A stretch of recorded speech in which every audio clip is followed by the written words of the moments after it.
É a comprovação de Deus desse evangelho que está sendo pregado. É aí o atestado de Deus, assinando embaixo, dizendo: eu estou aí, eu estou falando com vocês, eu estou presente no meio de vocês. Isso que está sendo pregado é meu. Então Deus atesta com sinais, prodígios e maravilhas.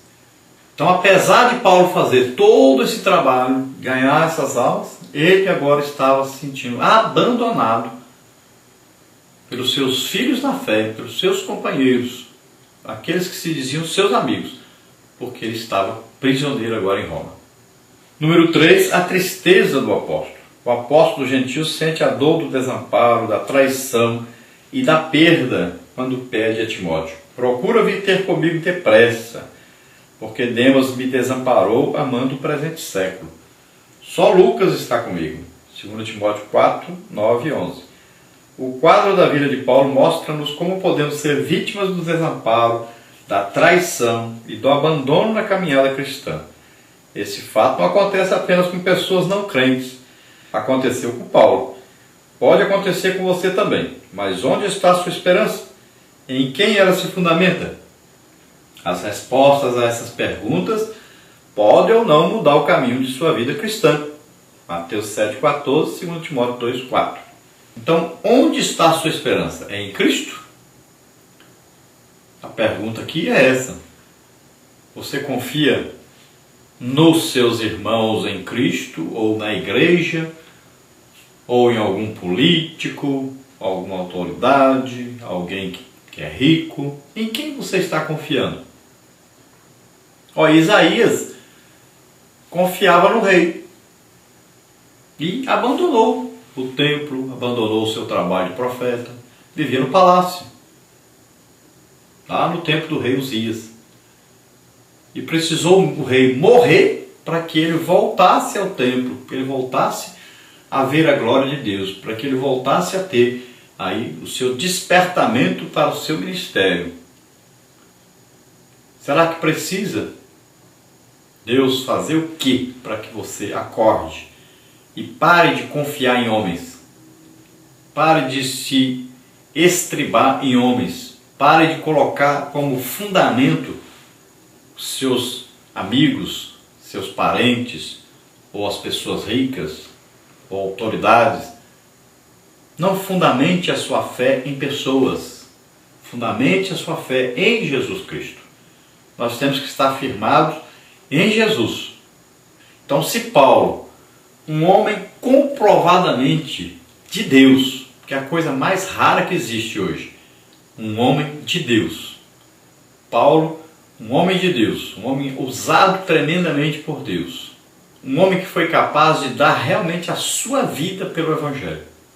Se ele foi traído pelos seus amigos, pelos próprios filhos na fé, imagine nós. Então não confiemos, não depositemos a nossa fé e confiança em pessoas, mas sempre em Jesus Cristo. Paulo cita aí Demas, que amou o presente século, Provavelmente alguém em quem ele depositou alguma confiança que ele poderia ajudá-lo. Essa pessoa acompanhou o mundo, o ritmo do mundo, amou mais o mundo, as coisas materiais, do que as espirituais. Quem sabe até um advogado a quem Paulo pensava que poderia confiar para que ele o soltasse da prisão. Quem sabe esse homem se corrompeu, ofereceram algum dinheiro para ele lá, talvez, quem sabe os judeus, para que Paulo permanecesse preso, e ele preferiu receber esse dinheiro, foi embora com o dinheiro e abandonou a causa de Paulo. Pode até se imaginar isso, que seja isso. Não temos certeza, a Bíblia não fala isso. Então é uma suposição. Vamos aí à nossa parte 2, então. Contentando-se em Cristo. Vamos ver, número 1, apesar da necessidade não satisfeita. Número 2, livre da opressão da necessidade. Número 3, contente e fundamentado em Cristo. Então, tópico 1, apesar da necessidade não satisfeita. A prisão gélida onde Paulo foi encerrado expressa o estado da completa falta de dignidade humana em que ele encontrava-se. Apesar de receber apoio das igrejas locais, nem sempre o apóstolo dos gentios teve suas necessidades satisfeitas. Por isso, dizia ele estar escrevendo em meio a muitos sofrimentos, angústias e com muitas lágrimas. 2 Coríntios 2,4. O sofrimento, angústia e lágrimas é um resumo daquilo que Paulo sentia em sua prisão. Veja bem que naquele tempo não existiam essas leis de proteção humanas. Não existia nada que controlasse como deveria ser encarcerado alguém, que situação, que alimentação ele receberia, que tipo de tratamento ele receberia como pessoa humana. As prisões eram desumanas, na verdade. Eram coisas terríveis. E Paulo sofreu muito nessa prisão. E várias outras prisões por onde ele passou. Então, o estado de um prisioneiro, a condição de um prisioneiro, era a condição subhumana. E na prisão que Paulo vivia, ele passava então por, além de privações na parte de alimentação, ele passava também privações na parte de cuidados quanto ao frio, por exemplo. Então ele passava um frio terrível, a ponto de ele escrever a Timóteo pedindo que ele trouxesse uma capa. E veja bem, imagine quanto tempo demorou para essa carta chegar a Timóteo. Quanto tempo demorou para essa capa chegar? Então, além de passar o frio terrível, ainda quando ele pede uma capa, imagine o tempo que demorou. E Paulo, por ter sofrido muito, ter apanhado muito, ele tinha com certeza problemas. Problema nos ossos, às vezes ossos quebrados, costelas quebradas. Ele apanhou muito. E quando se fica velho, então essas dores aparecem para valer mesmo. Imagine quando então a pessoa passa por uma situação de muito frio. Aí essas dores ficam aí 4 vezes maiores ainda, devido ao frio. Então Paulo sofria muito. E, além de sofrer as dores físicas, ele sofria também por causa do abandono por parte dos irmãos, por parte da igreja em geral. E era uma dor que era maior ainda do que as dores físicas, porque é uma dor que doía lá dentro da sua alma, pela ingratidão daqueles a quem ele levou a palavra de Deus, daqueles que ele sofreu por eles, deu a vida por eles. A experiência paulina desafia-nos a viver um evangelho que não prioriza a ilusão de uma vida de mar de rosas. Antes, desafia-nos a viver a realidade dos espinhos e abrolhos que não poucas vezes ferem-nos a carne. Então veja bem que, olhando para a situação de Paulo, um homem realmente de Deus, um homem que dedicou sua vida a Deus, a obra de Deus, nós vemos aí, gente, quão diferente é a vida de um homem desse da vida daqueles hoje que se autodenominam apóstolos.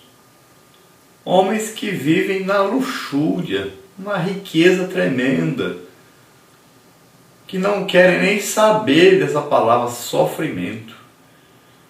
Então a diferença é muito grande. Todavia a graça de Cristo é o suficiente para que, mesmo não tendo as necessidades satisfeitas, o nosso coração se acalme e venhamos a nos deleitarmos em Deus. 2 Coríntios 12, 9. Então a graça de Cristo em nossa vida, a presença de Deus em nossa vida, é que é o verdadeiro galardão aqui na terra. Essa é a vontade, o desejo real, realmente, do verdadeiro crente. É a comunhão com Cristo. É ser usado por Cristo. É poder ser instrumento de Cristo na terra. Então essa é a verdadeira alegria, a felicidade do crente legítimo.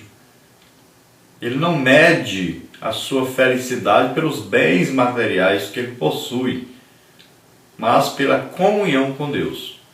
Número 2, livre da opressão da necessidade. Embora preso e necessitado, o apóstolo envia uma carta aos filipenses demonstrando o regozijo do Senhor em seu coração, ao saber que os crentes daquela localidade lembravam-se dele. Filipenses 4:10. Então a alegria de Paulo foi tamanha quando ele recebeu a notícia de que os filipenses se lembraram dele e estavam enviando aí donativos, ajuda para ele. Ele teve uma alegria muito profunda no seu coração, porque aliviou aquele peso, aquela angústia, aquela carga que tinha sobre ele, de achar que os irmãos o tinham abandonado totalmente, que não gostavam dele, não tinham nenhuma consideração para com ele. E ele agora vê que aqueles irmãos, estando em comunhão com Deus, puderam abrir seus corações para Deus, e o Espírito Santo levou-os a se lembrarem de Paulo, a se lembrarem que deveriam amá-lo, ajudá-lo.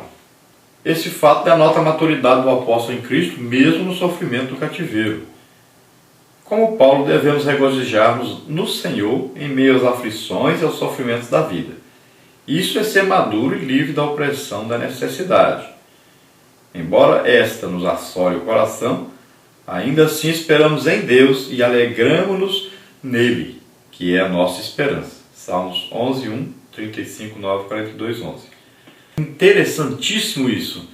A alegria, o regozijo em meio às tribulações, aos sofrimentos, às angústias, às lágrimas. Então vem aí o regozijo, a alegria da presença de Deus, a alegria de poder descobrir coisas boas em meio às situações difíceis, às situações calamitosas, as situações de tribulação, de angústia, de dor, de aflição. Número 3, contente e fundamentado em Cristo. O apóstolo dos gentios agradece aos filipenses pelas ofertas e generosidade praticadas em seu favor. Filipenses 4:14. No entanto, embora carente, a alegria do apóstolo pela oferta recebida não demonstra o desespero de alguém necessitado por dinheiro. Antes, evidencia a suficiência de Cristo representada através do socorro da igreja de Filipos, 4:18. Então Paulo, ele não está aqui se comportando como alguém que está pedindo dinheiro, exigindo dinheiro, ou usando aí de psicologia para tirar o dinheiro das pessoas, nada disso. Paulo aqui, ele se alegra não pelo que recebeu, mas pelo motivo que levou os filipenses a ajudá-lo, que é a comunhão com Deus. Então ele se alegra pela comunhão que eles estavam agora com o Espírito Santo, e não pelo ato em si, e não pelo que ele recebeu em si. Outro destaque nesse episódio é o regozijo de Paulo pela maturidade cristã dos filipenses. Ele atestara que, a seu exemplo, essa igreja encontrava-se edificada em Cristo. A alegria de Paulo não estava na oferta recebida, mas no contentamento que desfrutava em Cristo Jesus nos momentos de aflições e em ver a disposição da igreja filipense. Então Paulo sente agora o consolo, o regozijo de as suas aflições terem sido vistas, reconhecidas pela igreja em Filipos, e eles terem então ajudado, enviado uma ajuda como resposta a um impulso do Espírito Santo. Então ele se alegrou muito com isso, porque a grande preocupação de Paulo não era, na verdade, nem com ele, mas era a preocupação com a igreja, tendo então a igreja aprendido dele, porque durante a sua vida naquela igreja, ensinando aquele povo, ele ensinou a ajudar os pobres, aos necessitados, a socorrer os aflitos. Então, ele via que o seu ensino não tinha sido aproveitado, mas agora não. Agora ele percebeu então, aquilo que eu ensinei, eles realmente aprenderam, eles estão agora correspondendo ao impulso do Espírito Santo, que eu lhes mostrei que é verdadeiro e que acontece na vida do verdadeiro crente. Então, ele se alegrou muito pela comunhão que eles estavam agora com o Espírito Santo.